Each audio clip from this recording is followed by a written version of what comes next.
नमस्कार साथियों।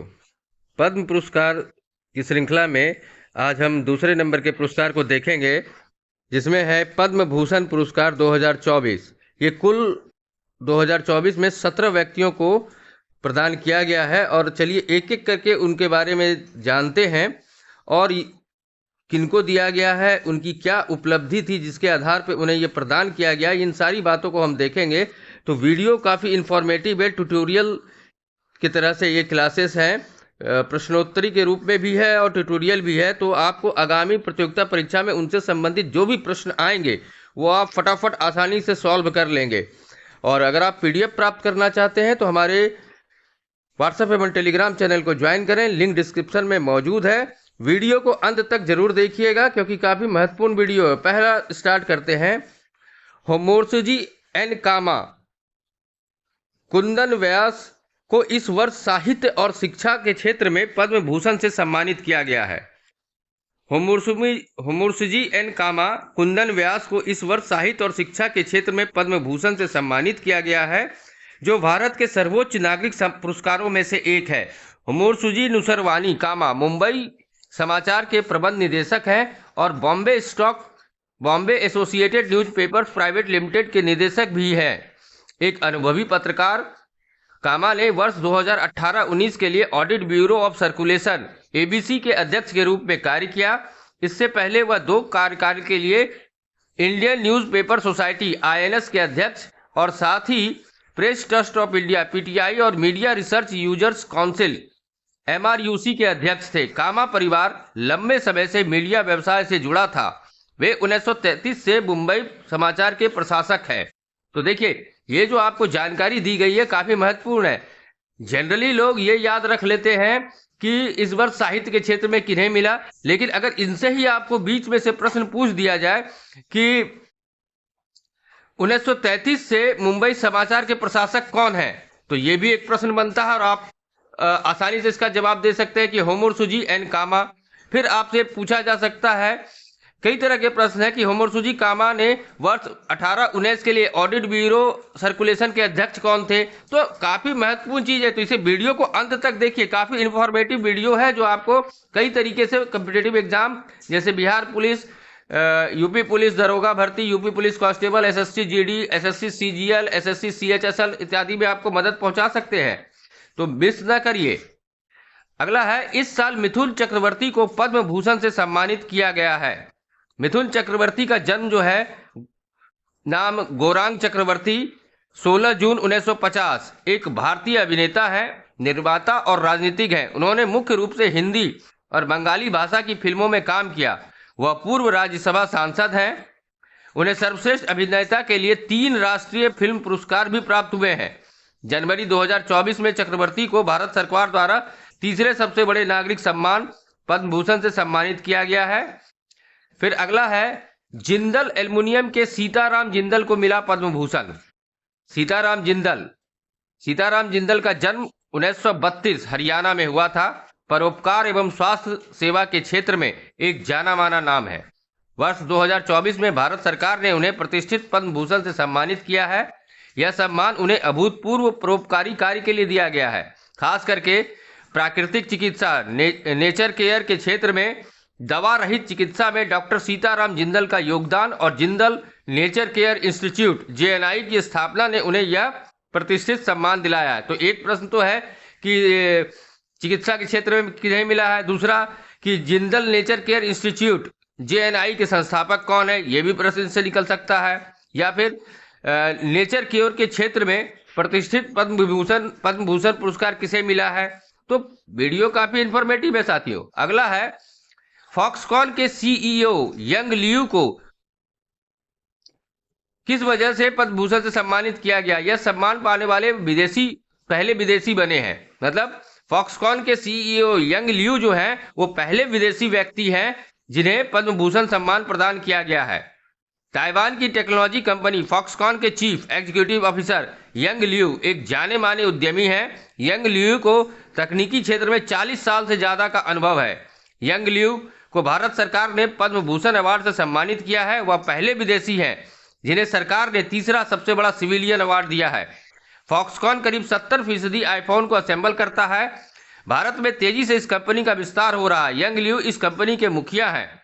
फॉक्सकॉन दुनिया की सबसे बड़ी इलेक्ट्रॉनिक्स मैन्युफैक्चरिंग कंपनी है।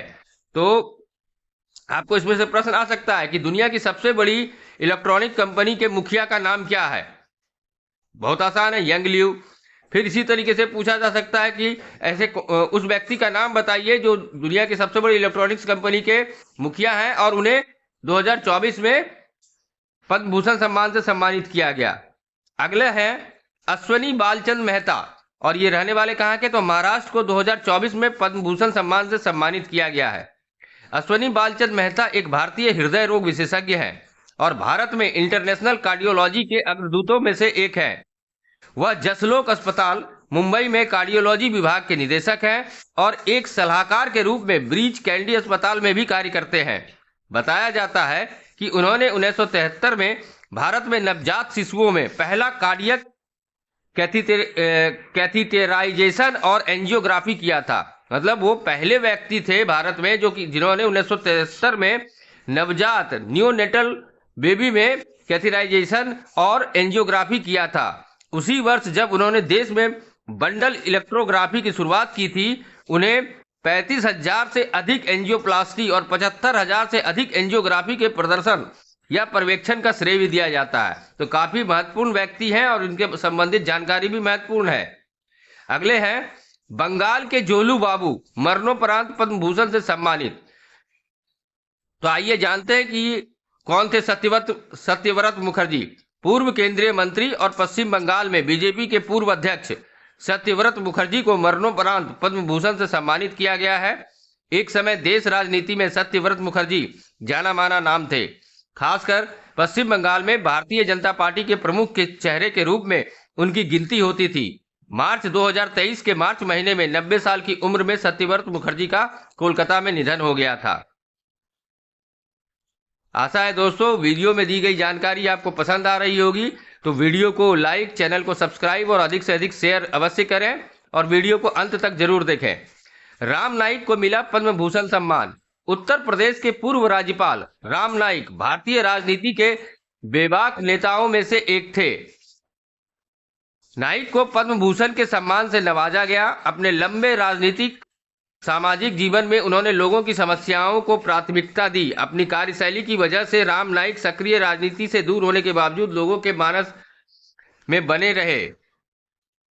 अगले हैं डॉक्टर तेजस मधुसूदन पटेल, गुजरात के प्रसिद्ध हृदय रोग विशेषज्ञ। साल 2024 में भारत सरकार ने उन्हें इंटरवेंशनल कार्डियोलॉजी में उनके काम के लिए पद्म भूषण से सम्मानित किया है। इंटरवेंशनल कार्डियोलॉजी के क्षेत्र में डॉक्टर तेजस मधुसूदन पटेल अपनी अभूतपूर्व उपलब्धि के लिए दुनिया भर में माने जाते हैं।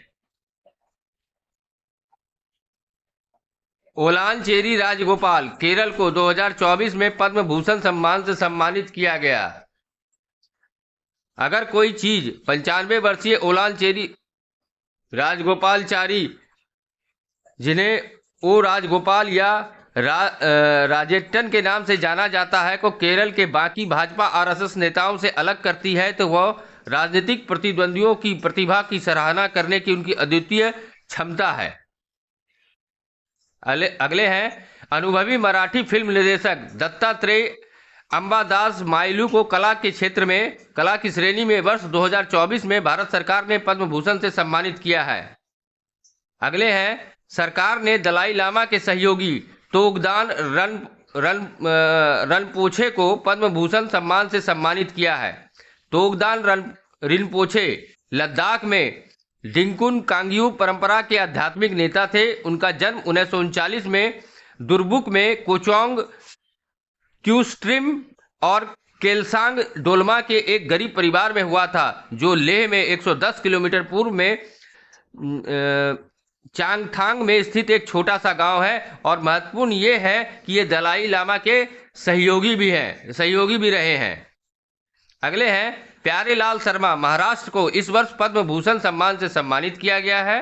प्रतिष्ठित संगीतकार प्यारेलाल शर्मा को लक्ष्मी नारायण अंतर्राष्ट्रीय पुरस्कार से सम्मानित किया गया है। Lakshmi Narayan global music company festival के हिस्से के रूप में संगीतकार एल सुब्रमण्यम और कविता कृष्णमूर्ति सुब्रमण्यम द्वारा माई नेम इज लेखन संगीतकार को भी यह पुरस्कार दिया गया है। चंद्रशेखर प्रसाद ठाकुर बिहार को पद्म भूषण सम्मान से 2024 में सम्मानित किया गया है। चंद्रशेखर प्रसाद ठाकुर का जन्म 3 सितंबर 1931 को हुआ। सीपी ठाकुर के नाम से भी जाने जाते हैं। राज्यसभा के पूर्व सदस्य, भारत सरकार के पूर्व मंत्री, चिकित्सक और भारतीय जनता पार्टी भाजपा के नेता हैं। वह 1999 से 2024 तक बीजेपी सरकार में कैबिनेट मंत्री भी रहे हैं। उषा उत्थुप पश्चिम बंगाल को 2024 में पद्म भूषण सम्मान से सम्मानित किया गया। उषा उत्थुप अय्यर एक भारतीय पॉप, फिल्मी, जैज और पार्श्व गायिका हैं। उन्होंने 1960 के दशक में 1970 और 80 दशक के अंत में गाने गाए। उन्होंने शो सारा भाई वर्सेस सारा भाई के पहले सीजन में शीर्षक गीत भी गाया था। 2024 में उन्होंने भारतीय सरकार द्वारा प्रस्तुत तीसरे सर्वोच्च नागरिक पुरस्कार पद्म भूषण से सम्मानित किया गया है। अगले हैं विजयकांत। तमिल सुपरस्टार से नेता बने और देशियों मुरपोक द्रविड़ कंगम डीएमके के प्रमुख विजयकांत को मरणोपरांत पद्म भूषण से सम्मानित किया गया है। उनका हाल ही में निधन हो गया था। 25 अगस्त 1952 को नारायणन विजयराज अलग रामास्वामी के रूप में जन्मे। उन्हें उनके स्क्रीन नाम विजयकांत के नाम से जाना जाता था। 28 दिसंबर 2023 को उनका निधन हो गया। विजयकांत मई 2011 से फरवरी 2016 के दौरान तमिलनाडु विधानसभा में विपक्ष के नेता भी थे। ये आज का संपूर्ण वीडियो आपके सामने हमने बताया कि टोटल 17 लोगों को पद्म भूषण सम्मान से सम्मानित किया गया। आशा है वीडियो आपको पसंद आई होगी, जो आपको आगामी प्रतियोगिता परीक्षा में काफ़ी मदद पहुंचाने वाले हैं। तो वीडियो को लाइक, चैनल को सब्सक्राइब और अधिक से अधिक शेयर करें और वीडियो को अंत तक देखने के लिए धन्यवाद।